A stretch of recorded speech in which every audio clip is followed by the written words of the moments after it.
Good afternoon. This is Rupert Thompson, Chief Investment Officer at Kingswood Group. It's 6th of July, and what I'm going to do now is run through our thoughts on market developments last week and also our views on how markets are going to fare over coming weeks, coming months. Well, last week was a good week for markets. Equities are up 3% or so, but do bear in mind that this very much just continues the up down pattern you've had in the last few weeks. So the 3% rise last week, and markets have also opened up higher this week, follows a 2% decline the following week. And I think markets still continue to be buffeted by the same factors they have been for the last few weeks or so, namely positive economic news, but mixed news in terms of the virus. Well, in terms of the economic data out last week, the main news was really in the US, and we had some good employment numbers out for the second month running. Employment in the States was stronger than expected. Employment has risen by around 7.5 million in the last couple of months, and so it's considerably off the bottom. But you should bear in mind that it is still down around 15 million from where it was back in February. So definitely we have made progress, but there's still some way to go.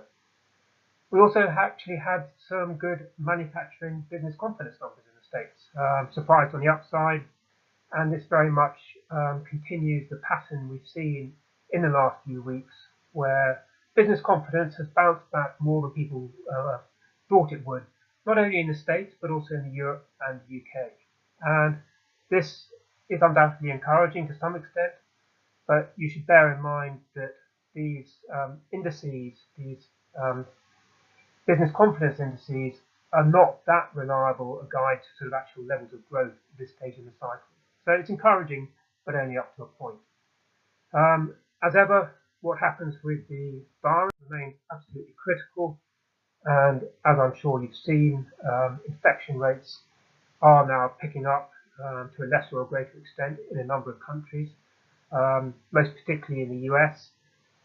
States containing as much as 60% of the US population have now actually reversed or halted their reopening plans. And this clearly casts some question marks on whether the sharp bounce back you've seen in the economy in the last few weeks is actually going to continue.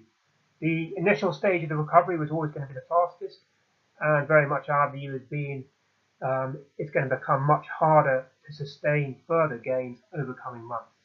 And this is partly down to renewed secondary outbreaks of the virus, which we're already seeing. Having said that, it's not all bad news on the virus. I don't want to say that. Last week we actually had news that early trials of one of the potential vaccines was quite promising. So it's not all bad news, but certainly these secondary outbreaks are going to slow the pace of the recovery over coming months. The other big uncertainty here is that how much unemployment rises in these economies as government support schemes come to an end. And this is definitely a major area of uncertainty. In fact, the Bank of England chief economist alluded to this last week. He was quite optimistic, actually.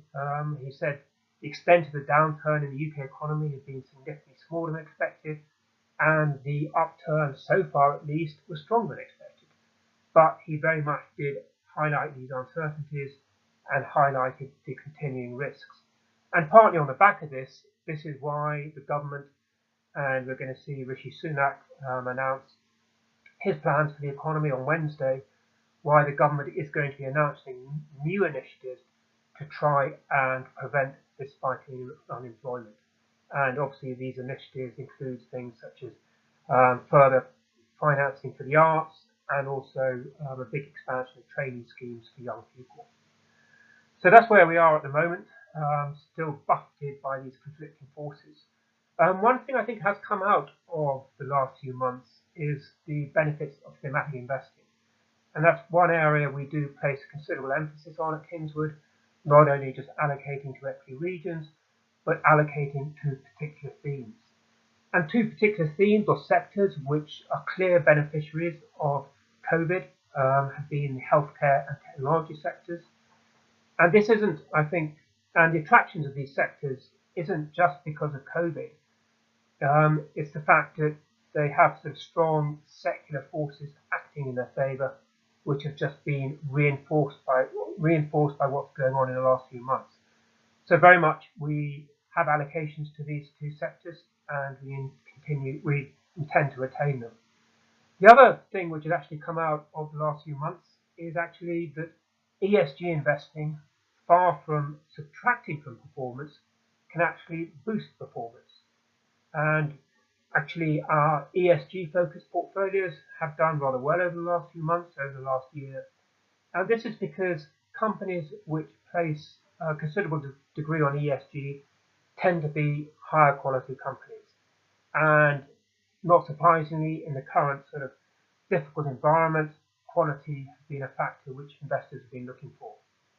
So very much we still believe ESG is a place to be, not only because of this focus on quality, which we think investors are going to continue to place their emphasis on over the coming months, but also clearly because the emphasis by companies and investors on ESG in the medium term clearly can only grow, given all the pressures on them to do exactly that. So those are our thoughts this week. Essentially, we still think we're in a choppy environment, still think there is a risk of a correction, and very much think that three areas, in a way, which should continue to fare well in this environment are technology, healthcare, and ESG. Thank you.